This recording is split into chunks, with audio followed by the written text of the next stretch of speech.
स्वामी विवेकानंद ग्रंथावलीत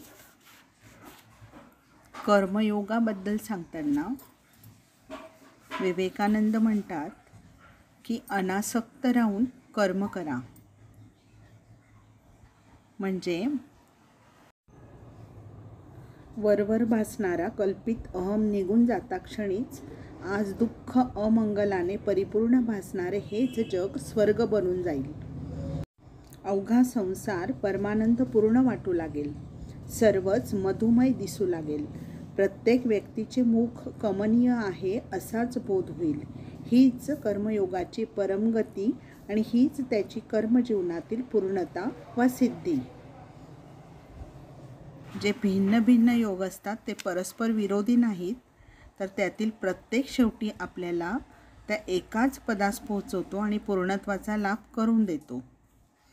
सर्वत्रच आवश्यकता आहे फक्त दृढ साधनेची, मग तो कोणताही योग मार्ग असो. साधनाभ्यासच त्या सर्वांचे अस्सल रहस्य गुरुकिल्ली होय.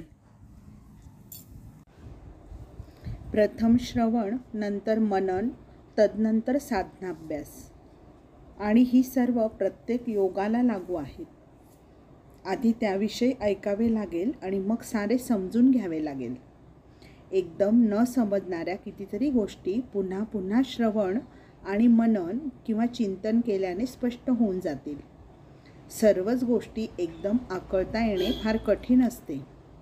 तसे पाहिले तर प्रत्येक गोष्टीचे स्पष्टीकरण तुमच्या स्वतःमध्येच वसत असते. वस्तुतः कुणी कुणाला शिकवत नसतो. आपल्यापैकी प्रत्येकाला स्वतःला शिकवावयाचे आहे. बाहेरील शिक्षक अथवा आचार्य म्हणजे केवळ उद्दीपक कारण होय, इतकेच. या बाह्य उद्दीपनेने आमच्यातील अंतरस्थ आचार्य आम्हाला साऱ्या गोष्टी समजावून देण्यासाठी जागा होत असतो. तेव्हा मग त्या साऱ्याची आपल्याला प्रत्यक्ष प्रतीती येते आणि म्हणून सर्व काही सुस्पष्ट होऊन जाते.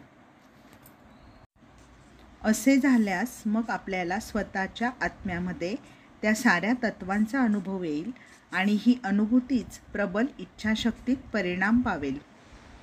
प्रथम भाव अथवा अनुभव, नंतर इच्छा. तो भावच इच्छाशक्तीचे रूप धारण करीत असतो. या इच्छेतूनच कर्माची प्रचंड शक्ती जन्मास येईल आणि जोपर्यंत आपादमस्तक तुमचे समस्त शरीर या निष्काम कर्मयोगाचे एक यंत्र होऊन बसत नाही, जोपर्यंत संपूर्ण आत्मत्याग व पूर्ण निस्वार्थरूपी अभीष्ट फलाची तुम्हास वास्तविक प्राप्ती होत नाही, तोपर्यंत ती शक्ती तुमच्या शिराशिरातून, तुमच्या नसानसातून सतत सळसळीत राहील. आणि लक्षात ठेवा की ही प्राप्ती कुणा मतावर, वादावर वा विश्वासावर अवलंबून नाही. आमच्या विभिन्न योग प्रणालीतीलच प्रत्येकच दुसरीचे थोडे देखील सहाय्य न घेता माणसाला पूर्ण करण्यास समर्थ आहे. कारण त्या सर्वांचे लक्ष एकच आहे. कर्मयोग, ज्ञानयोग, भक्तियोग सर्वच मुक्तिलाभाचे साक्षात अन्यनिरपेक्ष स्वतंत्र उपाय होत. बालिश बुद्धीचे लोकच ज्ञान आणि कर्म यांना वेगळे मानतात. पंडित तसे मानत नाहीत.